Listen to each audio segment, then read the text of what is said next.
नमस्कार। आज के इस सेशन में हम चर्चा करेंगे राजस्थान विधानसभा की समितियों के बारे में। राजस्थान विधानसभा की प्रक्रिया और कार्य संचालन के नियम जो कि 1956 में पहली बार बनकर के तैयार हुए, उन नियमों में राजस्थान विधानसभा के जो कार्य है और किस प्रकार से कार्य का संचालन होगा, राजस्थान विधानसभा की कितनी क्या कमेटीज हैं, उनके बारे में विस्तार से वो जानकारी दी गई है। और वहीं से परीक्षा में काफ़ी बार सवाल है वो पूछे जाते हैं, विशेष करके सेकंड ग्रेड टीचर है, स्कूल व्याख्याता है, असिस्टेंट प्रोफेसर है, इस प्रकार के स्तरीय परीक्षाओं में तो यहाँ से डेफिनेटली सवाल पूछे ही जाते हैं।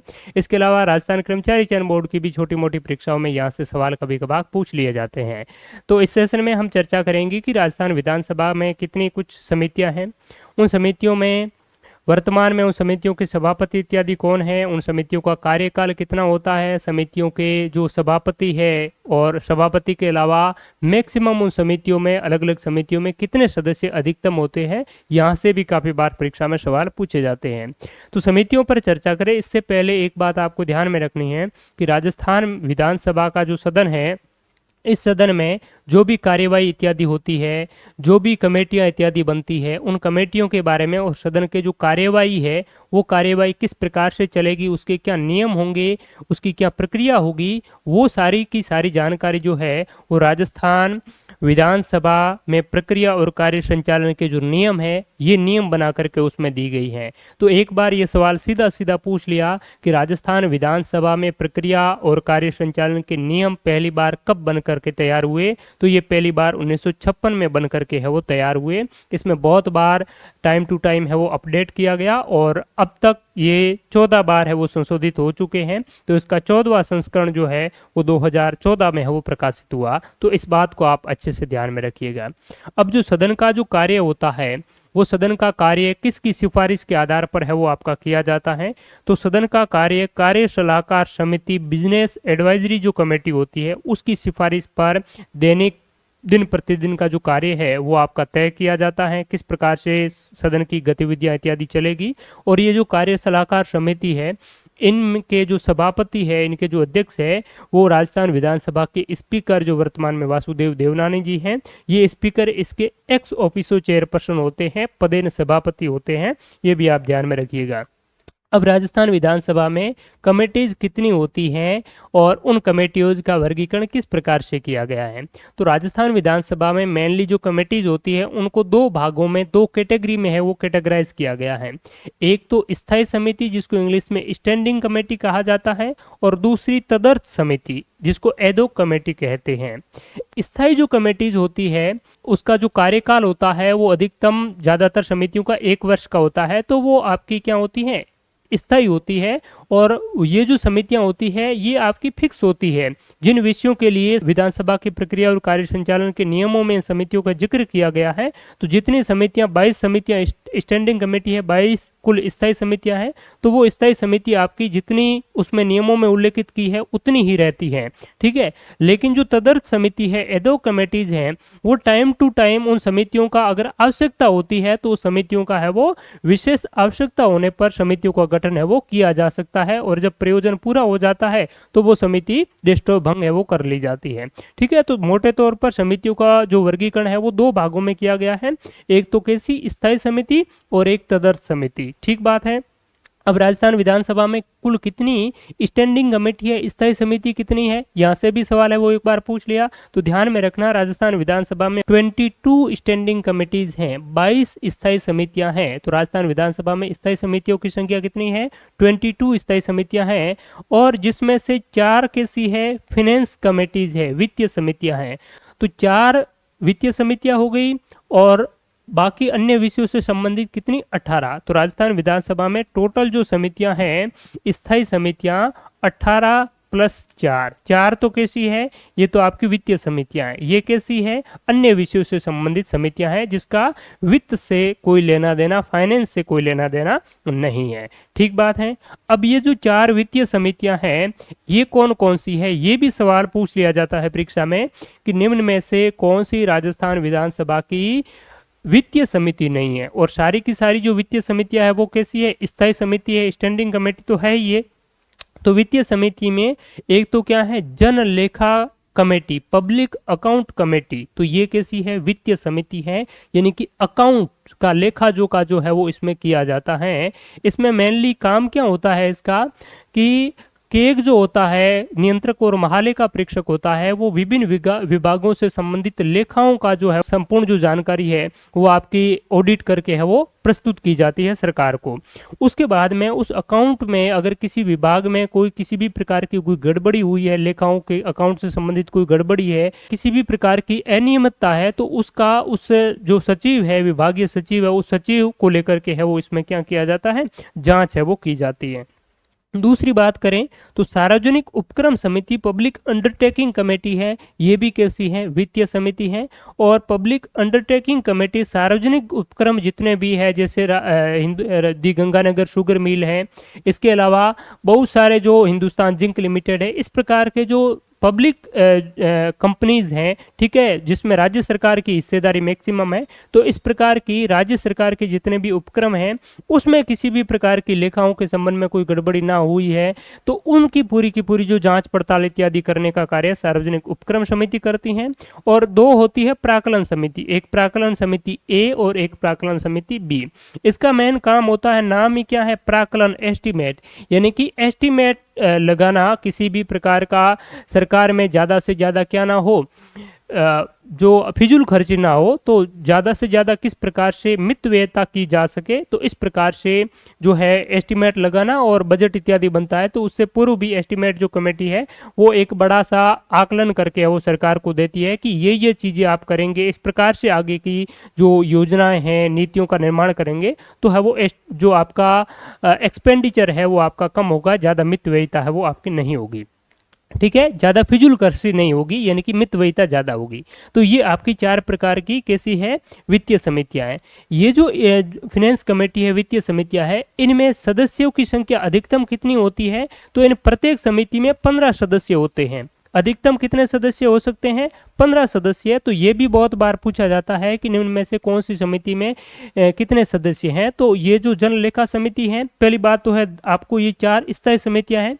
जन लेखा समिति है, सार्वजनिक उपक्रम समिति, प्राकलन क और प्राकलन ख, ये चारों ही वित्तीय समितियां हैं। वित्तीय समितियों में अधिकतम सदस्यों की संख्या कितनी होती है? 15 से अधिक सदस्य नहीं हो सकते हैं। दूसरी बात ध्यान में रखनी, जितनी भी 22 जो स्थायी समितियां हैं, 22 स्टैंडिंग कमेटीज हैं, उन स्टैंडिंग कमेटीज में से 4 जो आपकी वित्तीय समितियां हैं, उन वित्तीय समितियों के तो सदस्यों का क्या होता है? चुनाव होता है। ये इलेक्ट किए जाते हैं सदस्य एकल संक्रमणीय आनुपातिक पद्धति के आधार पर, इनका है वो आपका क्या होता है?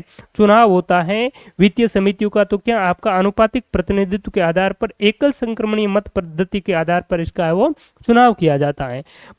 18 अन्य जो सदस्य हैं, जो आपकी समिति है, 18 वाली अन्य जो आपके अन्य विषयों से संबंधित है, इनका क्या होता है? ये आपके इनके सदस्य मनोनीत किए जाते हैं, किसके द्वारा? इसके विधानसभा के जो स्पीकर है, स्पीकर इन सदस्यों का है वो नॉमिनेशन करते हैं, नॉमिनेट है वो किए जाते हैं। तो ये भी आपको ध्यान में रखना कि राजस्थान विधानसभा में कितनी टोटल 22 स्टैंडिंग कमेटी हैं, 22 स्थायी समितियां हैं, जिसमें से 4 वित्तीय समितियों का तो चुनाव होता है।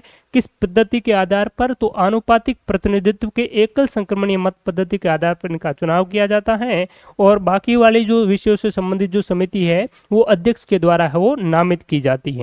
दूसरी बात है, इन सभी समितियों के अध्यक्ष को इन समितियों के सदस्यों में से अध्यक्ष द्वारा है वो नॉमिनेट है वो किया जाता है। यानी कि इन समितियों का जो सभापति कौन होगा, तो वो सभापति का चयन भी कौन करता है? स्पीकर के द्वारा है वो नॉमिनेट इनके सभापति के है वो किए जाते हैं।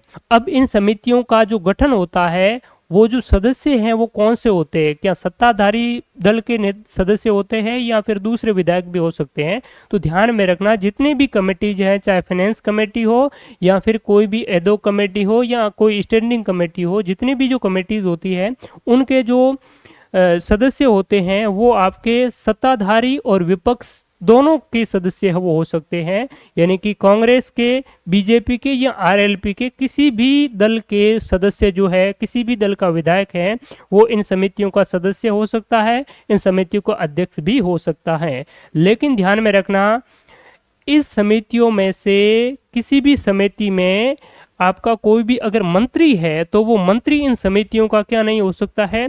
सदस्य नहीं हो सकता है। ये बात आपको वो ध्यान में रखना है। और इनका कार्यकाल कितना होता है, तो इनका टेन्यूर 1 साल का है वो होता है। तो मंत्री इन सदस्यों का जो है इन समितियों का सदस्य है वो नहीं हो सकता है।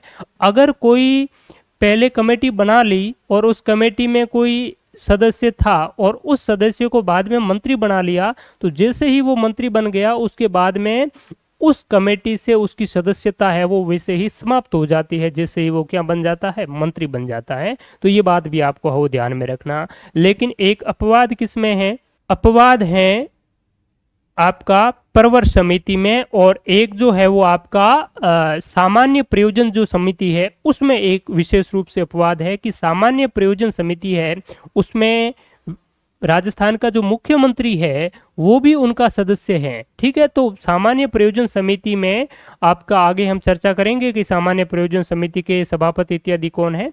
तो सामान्य प्रयोजन समिति है उसमें आपकी अगर हम बात करें तो उसमें जो प्रतिपक्ष का नेता है वो भी सदस्य होता है।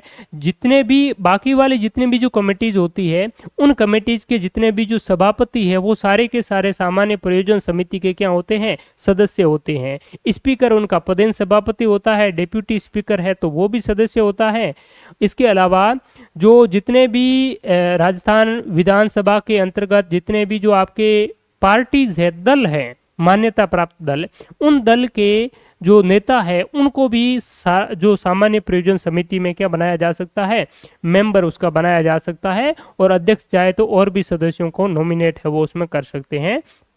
तो ये आपको ध्यान में रखना कि बाकी वाले सभी जो समितियां होती है उन 22 की 22 स्टैंडिंग कमेटी में कोई भी मंत्री उस कमेटी का सदस्य नहीं होगा। लेकिन सामान्य प्रयोजन जो समिति है उस सामान्य प्रयोजन समिति में है वो आपका कोई भी मंत्री इत्यादि भी उसका सदस्य है वो हो सकता है। अब आगे हम चर्चा करते हैं कि इन समितियों की रिपोर्ट इत्यादि ये किन को करते हैं। तो ये जो रिपोर्ट है वो समिति का जो सभापति होता है वो सदन की पटल पर है वो आपका रखता है। ठीक है, अब मेन जो बात है, मुख्य मुद्दे की बात है वो ये है कि इन समितियों के वर्तमान में सभापति कौन है।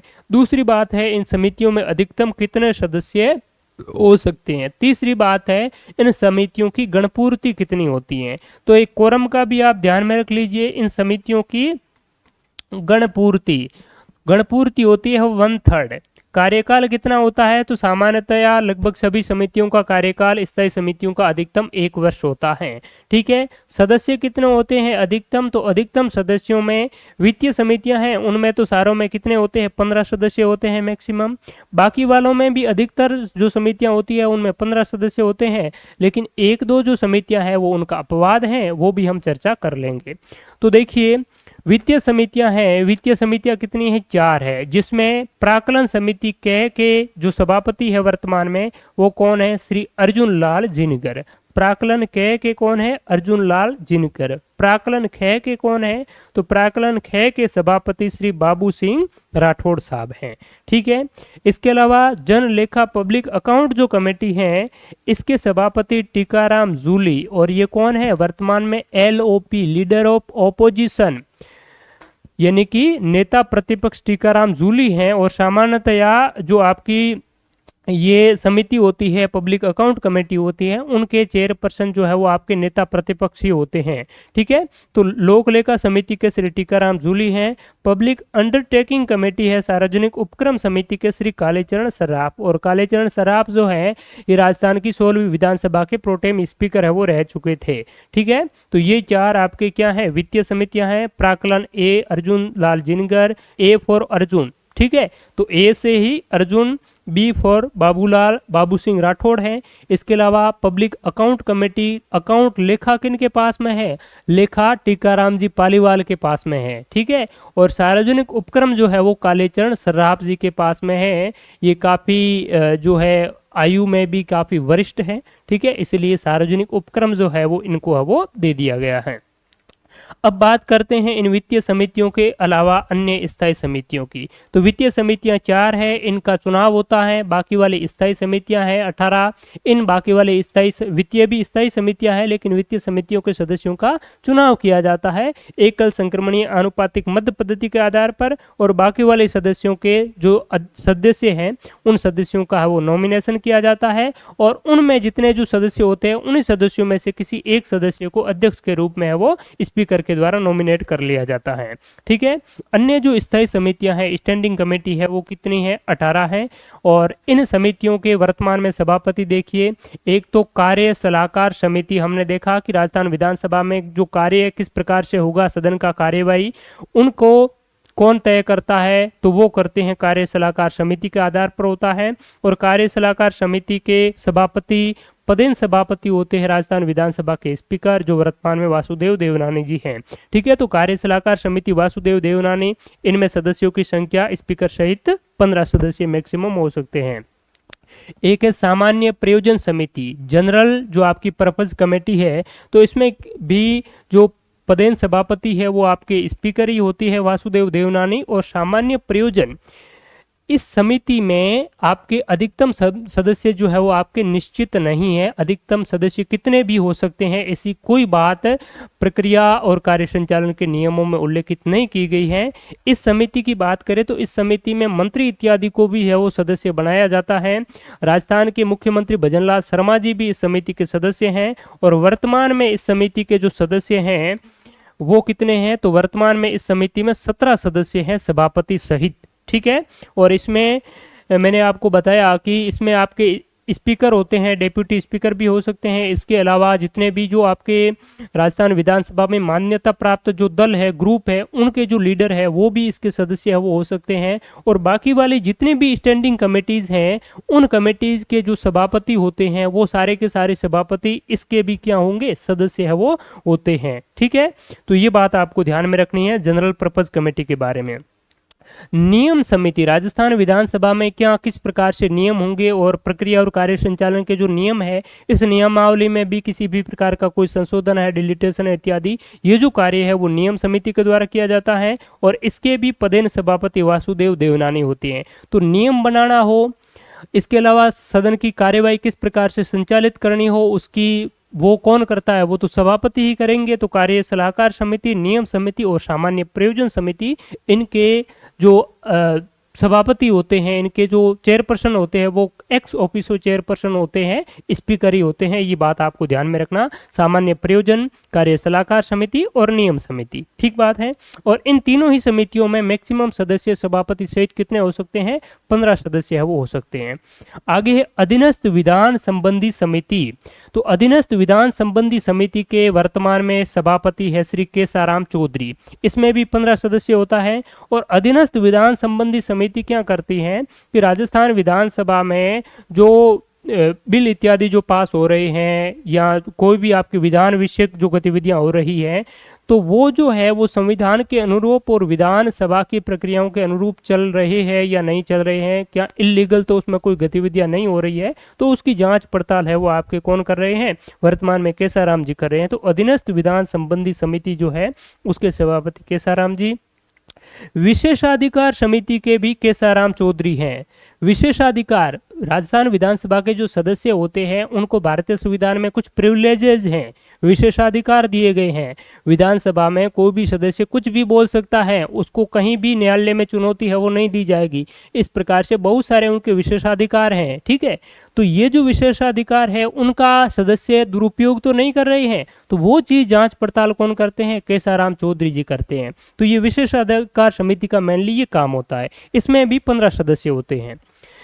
प्रश्न एवं संदर्भ समिति, राजस्थान विधानसभा में बहुत बार सदस्यों के द्वारा प्रश्न पूछे जाते हैं। उनका जो है प्रश्न किस संदर्भ को लेकर के हैं, वो सारी चीजें जो है वो विधानसभा में होती रहती हैं। प्रश्न काल भी होता है, तो उससे संबंधित जो सारा ब्यौरा है वो किसके पास में रहता है? संदीप जी शर्मा के पास में। तो प्रश्न और संदर्भ जो समिति है ये संदीप शर्मा, इसमें भी 15 सदस्य होते हैं।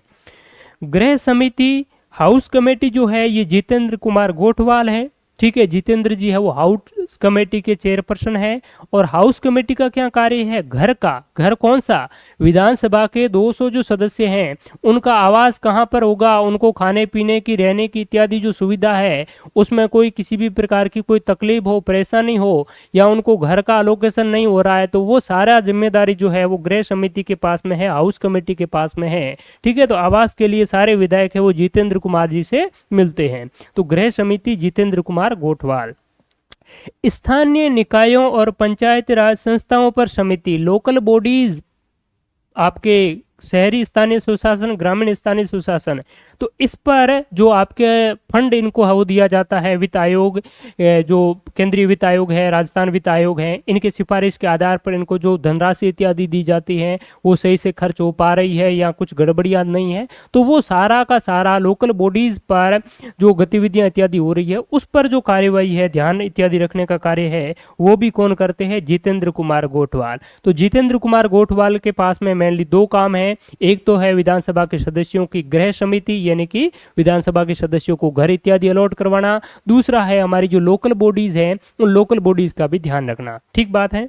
आगे है एनवायरमेंट से संबंधित जो आपकी कमेटी है, कमेटी रिलेटेड टू एनवायरमेंट, पर्यावरण संबंधी जो समिति है, इनके सदस्य है डॉक्टर दयाराम परमार। तो दयाराम परमार जी है वो किसके, सॉरी सदस्य नहीं है, ये सारे के सारे क्या है? चेयरपर्सन, सभापति है। ठीक है, तो पर्यावरण संबंधी समिति के सभापति कौन है? दयाराम परमार। तो पर्यावरण जो है, पेड़ पौधों पर, पर्यावरण पर हमेशा क्या करनी चाहिए? दया करनी चाहिए। तो पर्यावरण संबंधी समिति के सभापति दयाराम परमार है, ये आपको ध्यान में रखना है। ठीक है, तो दयाराम परमार पर्यावरण संबंधी समिति। अल्पसंख्यक कल्याण संबंधी जो माइनॉरिटी है उनके वेलफेयर किस प्रकार से हो, तो उनके भी कौन है? डॉक्टर दयाराम परमार हैं। तो अल्पसंख्यक कल्याण संबंधी, पर्यावरण संबंधी जो है ये दयाराम परमार ध्यान में रखना है।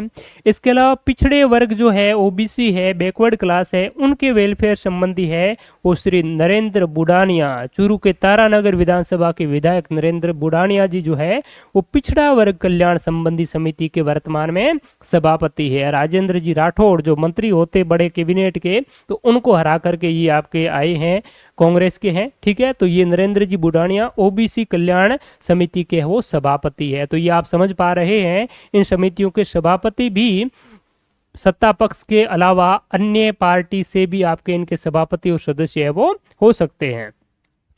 एक है अनुसूचित जाति कल्याण समिति, यानी कि एससी के वेलफेयर से कमेटी है वो डॉक्टर विश्वनाथ मेघवाल। तो ये एससी कैटेगरी से ही आते हैं और इनके क्या है? सभापति हैं। तो विश्वनाथ मेघवाल शेड्यूल कास्ट के वेलफेयर संबंधी जो कमेटी है उनके क्या है? सभापति हैं।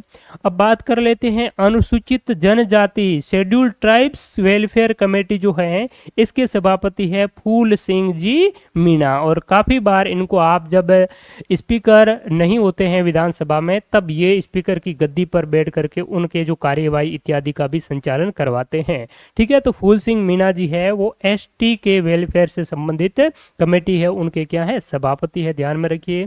एक कमेटी है महिला एवं बाल कल्याण समिति। ठीक है, विमेन एंड चाइल्ड वेलफेयर से संबंधित जो कमेटी है उनकी सभापति श्रीमती कल्पना देवी जी हैं। तो कल्पना करनी है कि इनकी महिलाओं का और बालकों का क्या हो? कल्याण हो, और उनके संबंध में जो भी आपकी किस प्रकार से महिलाओं की सुरक्षा की जा सके, बच्चों का जो संविधान में जो विधिक प्रावधान है किस प्रकार से उनको निःशुल्क शिक्षा इत्यादि मिले, तो वो जो सारी चीजें हैं उन पर जो कमेटी है वो कल्पना देवी इनकी सभापति हैं। और ध्यान में रखना, इस समिति में भी कितने 15 सदस्य हो सकते हैं, अधिकतम 15 सदस्य, और 10 सदस्य क्या होगी? महिला। 10 से अधिक महिला नहीं होगी, 10 से अधिक। ठीक है, मैक्सिमम जो है वो आपकी 10 महिला हो सकती हैं। ये इस संबंध में ध्यान में रखिए कि महिला और बालकों के कल्याण संबंधी सदस्य जो समिति है उनके सभापति कल्पना देवी जी हैं। और इस समिति में 15 से अधिक सदस्य नहीं होंगे और 10 से अधिक महिला सदस्य नहीं होगी। ठीक है, 10 अधिकतम महिला सदस्य है वो हो सकती है। कम से कम कितनी महिला सदस्य होगी वो बात नहीं लिखी गई है कि 15 से अधिक, यानी कि 15 से अधिक इनके सदस्य नहीं होंगे और 10 से अधिक इसमें महिला सदस्य है वो नहीं होगी। तो ये आप इस कमेटी के बारे में, महिला वाली कमेटी के बारे में ध्यान में रखिए। बाकी ओबीसी, एससी, एसटी या माइनॉरिटी, इसमें अधिकतम 15 सदस्य हो सकते हैं। बाकी इसकी जाति वर्ग के कितने सदस्य होंगे वो कोई प्रावधान नहीं है। महिलाओं के बारे में ये बात कही गई है।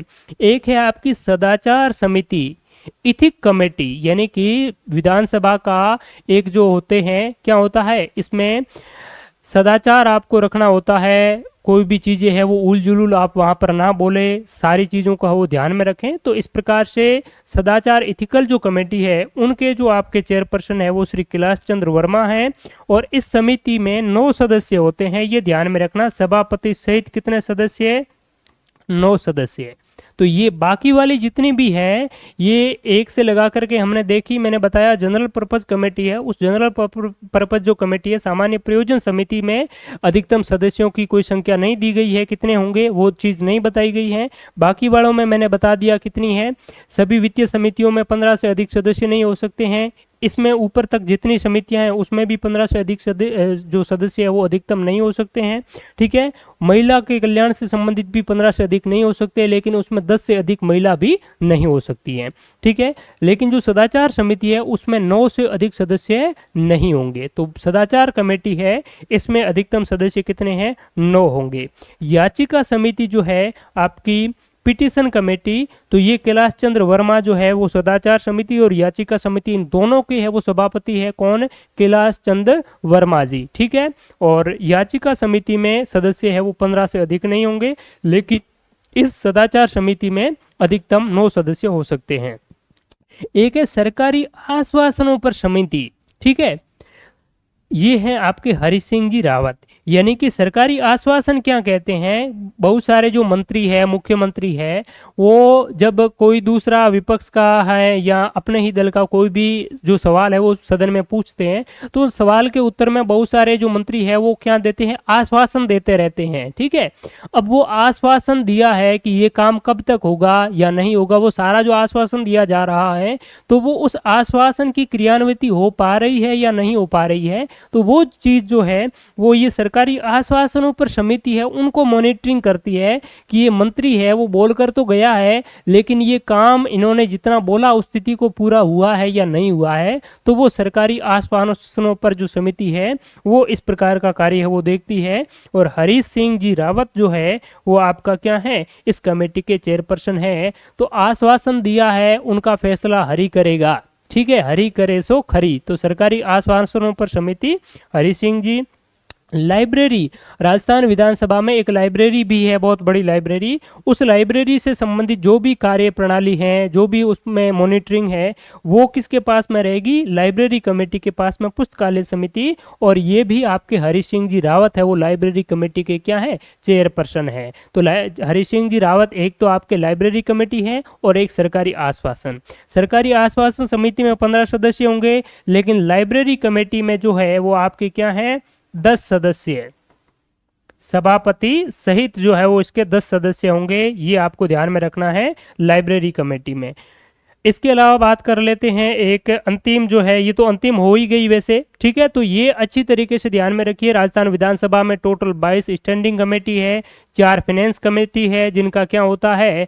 चुनाव होता है आनुपातिक मत पद्धति के, एकल संक्रमणीय मत पद्धति के आधार पर। ठीक है, और चुनाव के साथ साथ में इन चारों ही वित्तीय समितियों में क्या होते हैं? 15 से अधिक सदस्य नहीं हो सकते हैं। इसके अलावा 18 अन्य विषयों से संबंधित समिति है जिसमें सदाचार समिति में अधिकतम 9 सदस्य हो सकते हैं, लाइब्रेरी कमेटी में अधिकतम 10 सदस्य हो सकते हैं, सामान्य प्रयोजन समिति में अधिकतम सदस्यों की संख्या निर्धारित नहीं है। बाकी वाली जितनी भी समितियां हैं उन सभी समितियों में अधिकतम कितने सदस्य होंगे? 15 सदस्य होंगे। ये इतनी बात आप अच्छे से ध्यान में हो रख लीजिए। ठीक बात है। अब आगे कुछ चीजें कि राजस्थान विधानसभा में कुछ समितियां सेलेक्ट कमेटी भी होती है, यानी कि राजस्थान के जो विधानसभा के प्रक्रिया और कार्य संचालन के नियमों में ये बात कही गई है कि अगर कोई भी राजस्थान विधानसभा में बिल लाया जाता है, जैसे राजस्थान कोचिंग सेंटर नियंत्रण और विनियमन जो विधेयक है ये 2025 में लाया गया था। पिछली विधानसभा का जो सेशन है वो हुआ, तो उस दौरान इस पर बहस हुई। बहस के बाद में इसमें और भी कोई सुधार है वो करने थे, यानी कि कोई बिल जो है वो सरकार के द्वारा पहले सदन में रखा जाता है, तो उस बिल पर क्या होती है, पहले बहस होती है, चर्चा होती है, वाद विवाद होती है। सत्ता पक्ष और विपक्ष है वो दोनों उस बिल के बारे में है वो चर्चा करते हैं कि इसमें क्या कमियां हैं और क्या इसमें और सुधार किए जा सकते हैं। अगर बिल में ज़्यादा सुधार की आवश्यकता होती है तो वो सदन में चर्चा के बाद में उस पर डिसीजन लिया जाता है कि सदन को एक सेलेक्ट कमेटी के पास में भेज दिया जाए, और जो जो हमने इसमें सुधार जो है वो सुधार के लिए सिफारिश की है वो सारे सुधार है वो इसमें होकर के दोबारा सदन में रखा जाए। तो फिर जो क्या किया जाता है, उस बिल को प्रवर समिति सेलेक्ट कमेटी के पास में भेजा जाता है। ठीक है, तो ये आपकी क्या होती है, सेलेक्ट कमेटी, जो एक प्रकार की हम एडहॉक कमेटी है वो कह सकते हैं, तदर्थ समिति जो विशेष प्रयोजन के लिए है वो बनाई जाती है। तो ये सेलेक्ट कमेटी भी वर्तमान में 2 सेलेक्ट कमेटी है वो कार्यरत है। एक तो राजस्थान भू राजस्व संशोधन और विधि मान्यकरण विधेयक 2025, इस पर सेलेक्ट कमेटी जो बनाई गई है उनके चेयरपर्सन कौन है, सभापति है हेमंत मीणा, श्री हेमंत जी मीणा, जो राजस्थान के भू राजस्व रेवेन्यू मिनिस्टर है कैबिनेट स्तर के, तो ये इस समिति के क्या है, सभापति हैं। एक समिति और है राजस्थान कोचिंग सेंटर नियंत्रण और विनियमन विधेयक 2025 जो है वो लाया गया था, और ये जो है ये विधेयक भी किसको, प्रवर कमेटी को भेजा है, प्रवर समिति को भेजा है। और ये जो प्रवर समिति गठित की है इनके सभापति डॉक्टर प्रेमचंद बेरवा जो उच्च शिक्षा मंत्री है। हमने देखा कि किसी स्टैंडिंग कमेटी के मेंबर या सभापति मंत्री नहीं होंगे, लेकिन ये जो है वो आपकी क्या है, सेलेक्ट कमेटी है, प्रवर समिति है, और प्रवर समितियों में दोनों में ही क्या है, उनके सभापति मंत्री हैं। प्रेमचंद बेरवा की बात करें तो ये राजस्थान के उप मंत्री है और उच्च शिक्षा मंत्री भी है। ठीक है, तो ये आपके कोचिंग सेंटर जो बिल है इस पर गठित प्रवर समिति है, इनके सभापति हैं। और इस समिति में 4 और जो सदस्य है उनका भी नाम थोड़ा सा ध्यान में रख लीजिए। एक तो श्री अशोक कुमार कोठारी है, एक उमेश जी मीणा, एक कांति प्रसाद और एक काले चरण जी सराफ, जो कोचिंग सेंटर विधेयक प्रवर समिति का गठन किया गया। और इस समिति ने अपनी सिफारिश के बाद में इस बिल को वापस सदन पर है वो रख लिया, और 1-2 दिन पहले इस पर है वो बहस भी हुई थी, चर्चा भी हुई थी। ठीक है, तो ये राजस्थान विधानसभा की इस समितियों के बारे में है वो बात हमने देखी।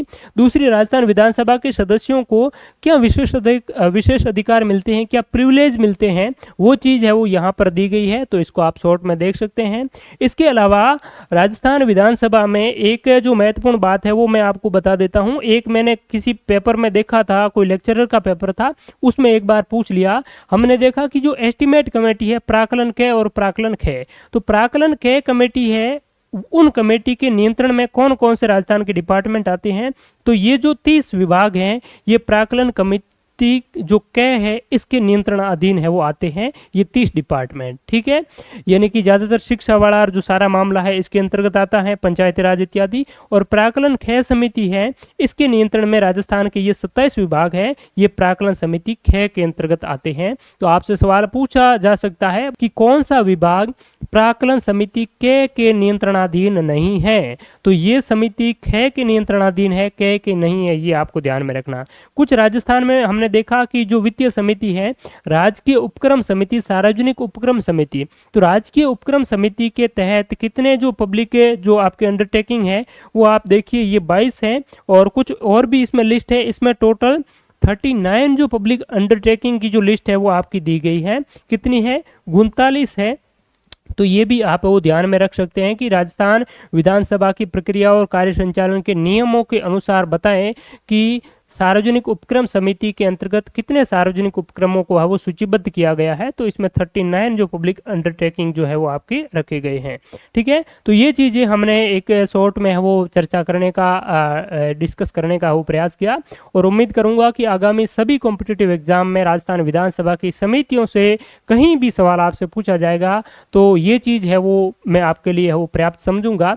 इसके अलावा भी बहुत सारे इन समितियों के बारे में प्रत्येक एक समिति पर और भी बहुत सारी जो चीज़ें हैं, लेकिन वो कभी हम और आगे है वो डिटेल में डिस्कस करेंगे। फिलहाल के लिए ये चीज़ आप इतनी ध्यान में रखिए, इतनी आप पचा पाएँ तो आगे हम और भी डिटेल में भी कभी है वो उस पर चर्चा करेंगे। और आप राजस्थान की किसी कॉम्पिटिटिव एग्जाम की तैयारी कर रहे हैं, अगर टॉपिक वाइज प्रत्येक जो टॉपिक है उनको गहराई से अच्छी तरीके से समझना चाहते हैं, तो हमारे मोबाइल एप्लीकेशन पर आप डाउनलोड करके ज्वाइन करके वहाँ पर स्मार्ट कोर्सेज अलग अलग सब्जेक्ट वाइज आपको मिल जाएंगे, तो उनका आप है वो हिस्सा बन सकते हैं। एक बार पुनः आप सभी को शुक्रिया।